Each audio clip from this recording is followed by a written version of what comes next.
In the name of Almighty Allah, who is infinitely kind and merciful. Dear students, Assalamu alaikum. I am Professor Jawad Khalid from Aspire Group of Colleges in Allah campus.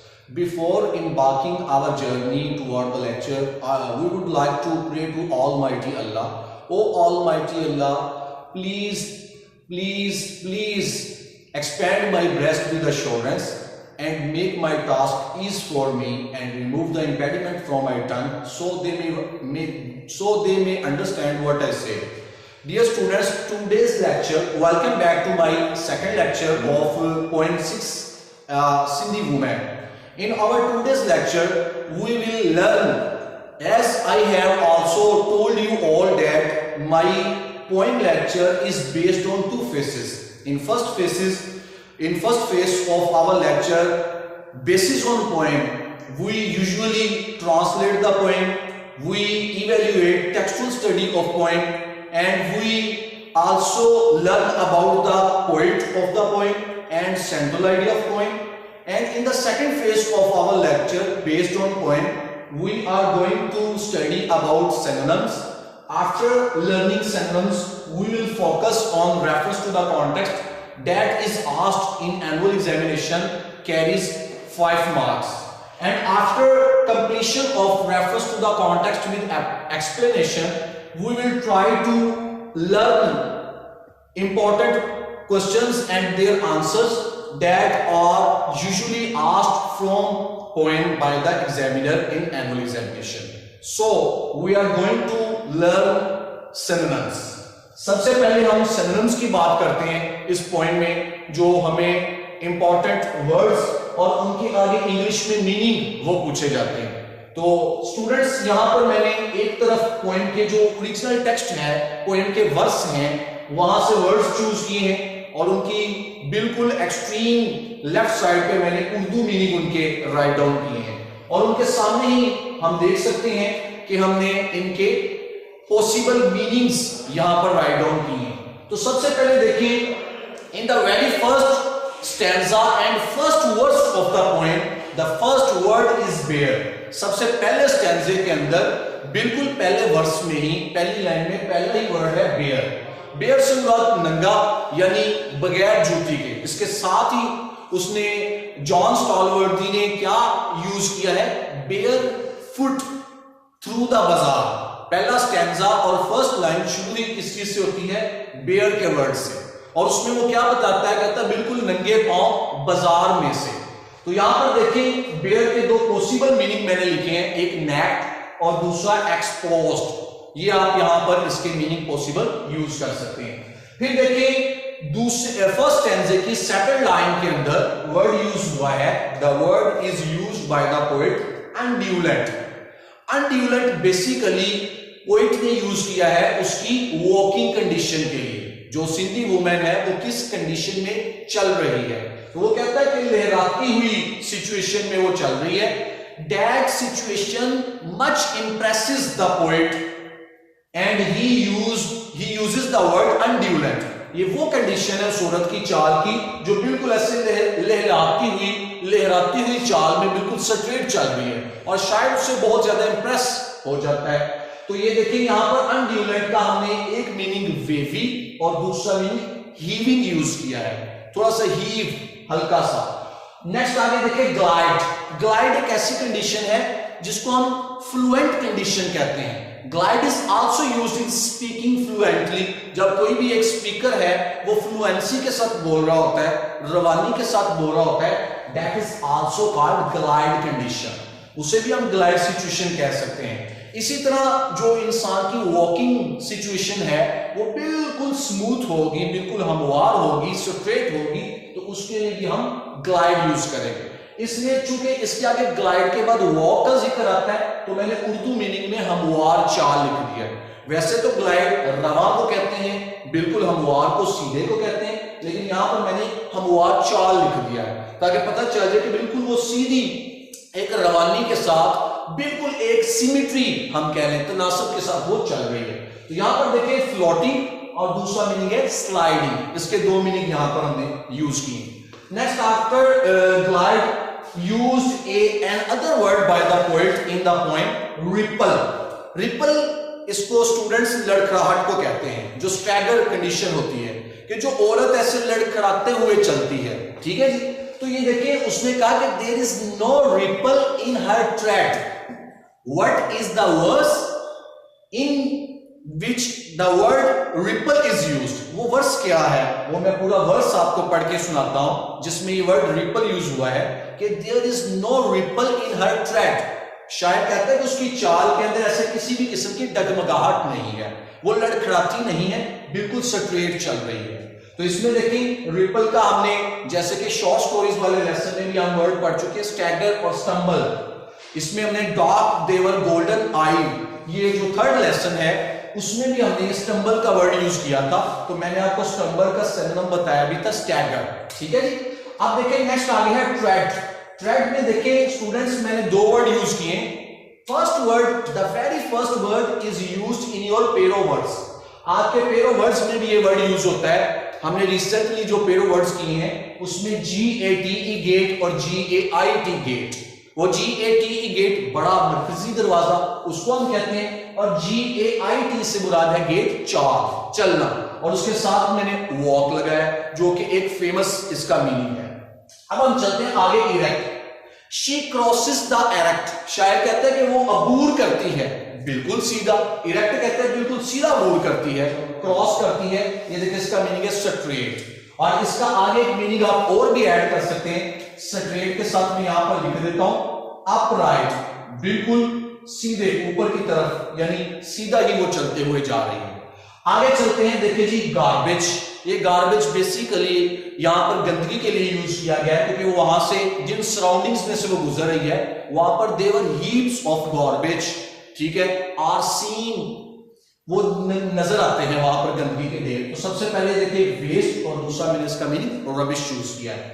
अब देखिए एक्सक्रीमेंट क्या है, जैसे कि मैंने कल भी आपको बताया था कि जानवरों या इंसानों की बाकियात को, गली सड़ी यानी जानवरों की जो लाशें हैं वो भी इसी में ही एक्सक्रीमेंट में ही आती हैं। ये देखिए एक इसका मीनिंग डंग और दूसरा फॉसिल लिखा है। अब चलते आगे, क्रम्स, टुकड़े, इसके दो मीनिंग है, बिट्स और पीसेस, दो ये टुकड़ों के लिए यूज हुए। आगे चलिए जी स्लम्स, ये कच्ची आबादियां, यानी कहेंगे शैक्स, कराची, ठीक है जी, जो कच्ची आबादियां हैं। आगे देखिए स्टूप, स्टूप कहते हैं झुकी हुई हालत को, झुके होना, ये बेंड है, और दूसरा बो है, BOW बो। आगे देखिए रिफ्लेक्ट, रिफ्लेक्ट का है पॉन्डर और थिंक, गौर व फिक्र करना। जैसे कि शायर ने कहा था आई विद माई बो, ठीक है जी, आई विद माई स्टूप, शायर ने कहा मैं अपनी झुकी हुई हालत के साथ रिफ्लेक्ट, गौर व फिक्र करता हूं, सोचता हूं, क्योंकि ही wants to pay a tribute to the Sindhi woman. वो सिंधी वुमन को खराज तहसीन पेश करना चाहता है, तो एंड में आके वो क्या हो जाता है, थोड़ा सा ये स्टूप कंडीशन में आ जाता है, झुक जाता है, झुकते हुए उसे ट्रिब्यूट पेश करता है, प्रेजेंट करता है। तो अब देखिए साथ ही वो कहते हैं स्ट्रेट, ये किसके लिए यूज किया है, those who bear the burden of life they can stand most straight, the very last lines of the poem. बड़ी जबरदस्त लाइन है, नज़म की आखिरी लाइन, और बहुत एक हमें एक इंप्रेसिव लेसन कन्वे करती है। वो क्या बताती हैं, कहता है those they bear the weight of life, वो लोग जो जिंदगी के वजन को बर्दाश्त कर लेते हैं, दे स्टैंड मोस्ट स्ट्रेट, वो बिल्कुल सीधे खड़े होने के काबिल हो जाते हैं। तो यहां पर देखिए स्ट्रेट वर्ड उन्हीं के लिए यूज किया गया, बिल्कुल राइट। तो ये थे हमारी पोएम के इंपॉर्टेंट सिनोनिम्स जो हमें पेपर में पूछे जाते हैं। यहां पर फिर इनको मैं कुछ शॉर्ट लिस्ट करने के लिए पॉइंट आउट कर देता हूं, जो अक्सर एग्जाम में यहां से वर्ड्स पूछे जाते हैं, इनके ऊपर मैं स्टार ड्राइव अप्लाई कर रहा हूं। तो देखिए अनड्यूलेंट है, इसके बाद रिपल का वर्ड अक्सर बोर्ड के एग्जाम में पूछा जाता है, ट्रेड का पूछा जाता है, इरेक्ट का, ठीक है जी, उसके बाद क्रम्स, और उसके बाद स्लम्स, और नेक्स्ट आगे स्टूप, और आगे रिफ्लेक्ट। ये मोस्ट इंपॉर्टेंट और सिग्निफिकेंट हमारे वर्ड्स हैं जो सिनोनिम्स के लिए हमने प्रिपेयर कर रहे हैं। अब हम चलते हैं how to write reference to the context of the poem that is asked by the examiner in annual examination. सालाना इम्तिहान के अंदर जो 5 नंबर का मैंने आपको बताया था कि तशरीह, सियाको-स-सबात और हवाला नज़म का पूछा जाता है 5 नंबर का, उसको किस तरह से हमने अटेम्प्ट करना है। तो देखिए सबसे पहले जैसे कि मैंने रेड मार्कर के साथ ऊपर रेफरेंस की हेडिंग दी है, तो रेफरेंस की हेडिंग में जाके हम क्या लिखेंगे, these lines have been taken from the poem a Sindhi woman by the poet John Stallworthy. ये लाइनें नज़म सिंधी वुमेन से ली गई हैं जिसका शायर जॉन स्टॉलवर्दी है। तो ये इतना सा आप पार्ट इसका लिखेंगे तो you can carry 2 marks out of 5 marks, आपको 5 में से 2 नंबर अवार्ड किए जाएंगे। अब चलते हैं हम नेक्स्ट इसके पार्ट की तरफ जो कि है कॉन्टेक्स्ट, जिसको आप उर्दू में सियाको-स-सबात का नाम देते हैं।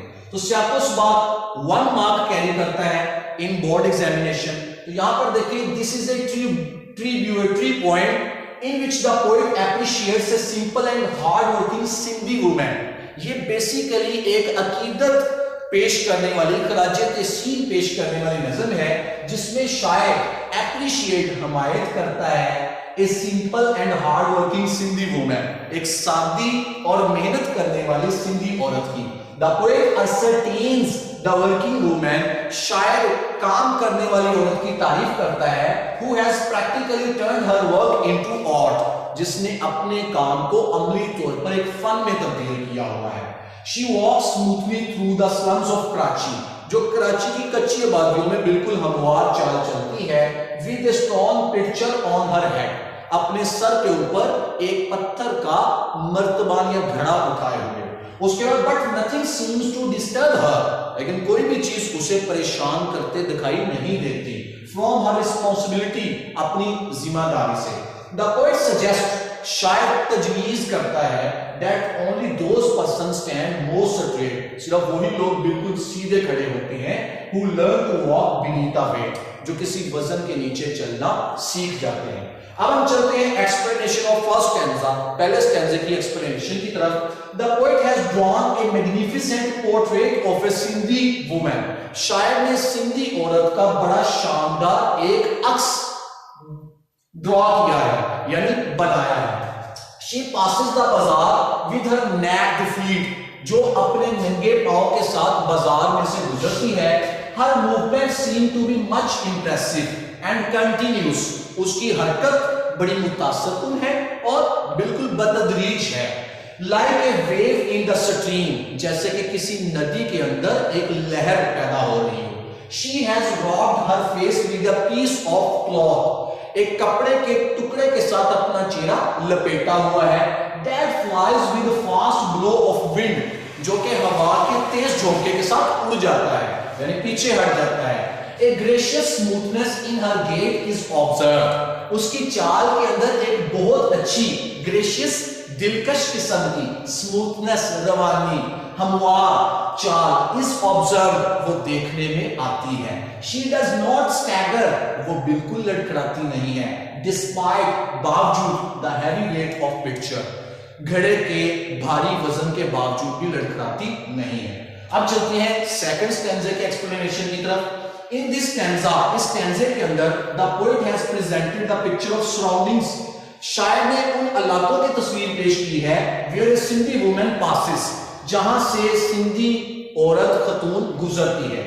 She used to cross stone, उससे वो पत्थर क्रॉस करती है, रबिश गंदगी को क्रॉस करती है, fossils बाकियात को क्रॉस करती है, and bits of grass और शीशे के टुकड़ों को अबूर करती है। She does not care of her feet, वो अपने कदमों की परवाह नहीं करती, because she is much devoted with her work, क्योंकि वो अपने काम के साथ बहुत ज्यादा मुखलिस है, वाबस्ता है। She performs her work very courageously, वो बाहौसला अंदाज में अपना काम सरंजाम देती है।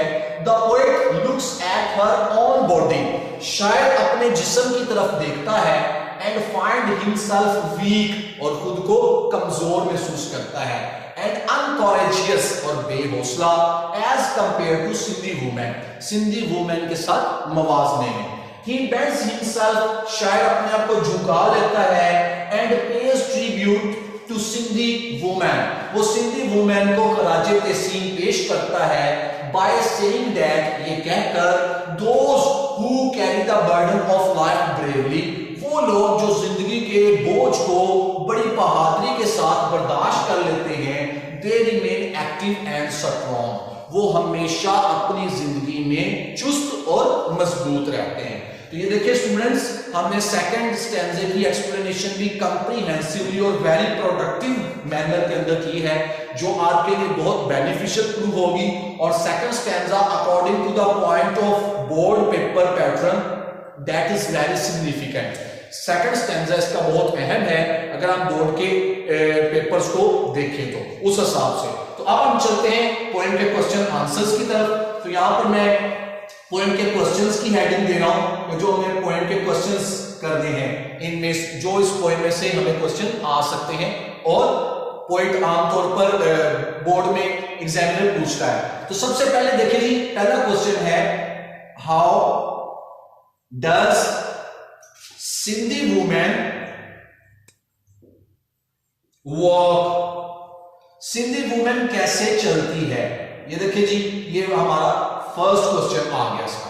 अब मैं यहां पर इसका आंसर राइट डाउन कर रहा हूं यहां पर ब्लू के साथ। She walks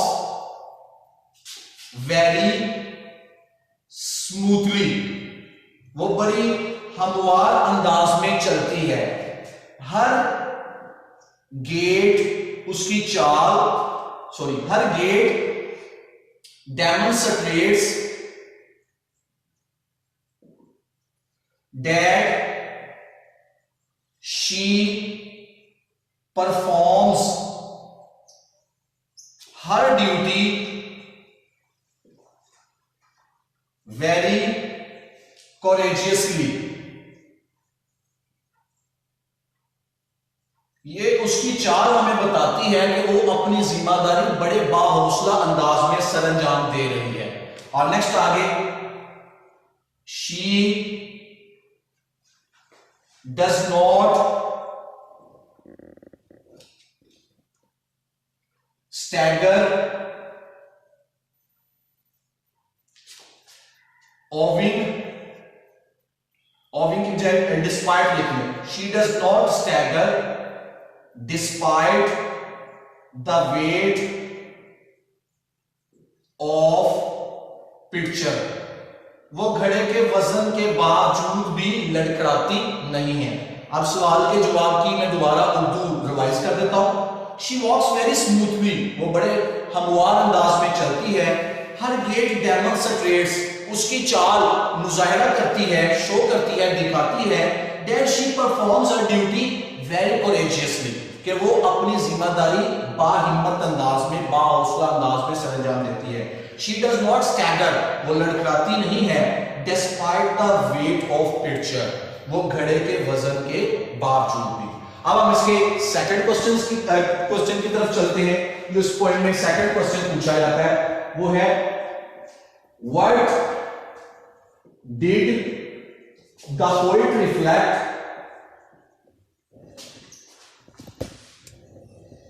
when he saw Sindhi women, शायर ने जब सिंधी औरत को देखा तो क्या गौर फिक्र किया। ये आपकी टेक्स्ट बुक में भी क्वेश्चन है और इंपॉर्टेंट क्वेश्चन है जो बोर्ड के एग्जाम में पूछा जा सकता है कि शायर ने क्या महसूस किया, क्या गौर फिक्र किया जब उसने उस औरत को देखा। इसके आंसर में देखें, द पोइट थॉट, शायर ने सोचा, दैट सिंधी वुमेन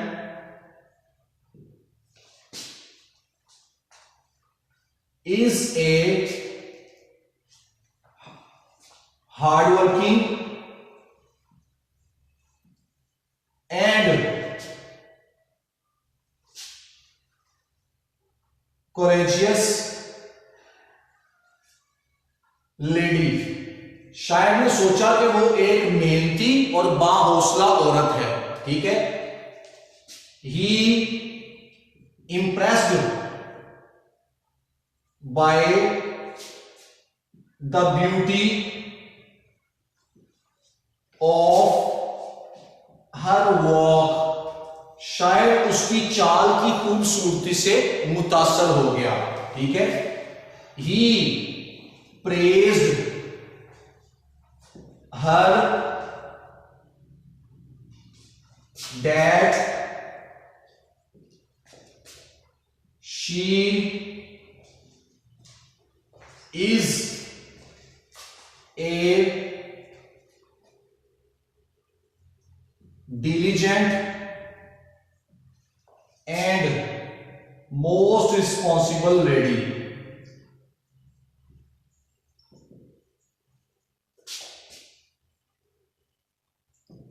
शायर ने उसकी तारीफ की कि वो बहुत मेहनती और बहुत जिम्मेदार खतून है।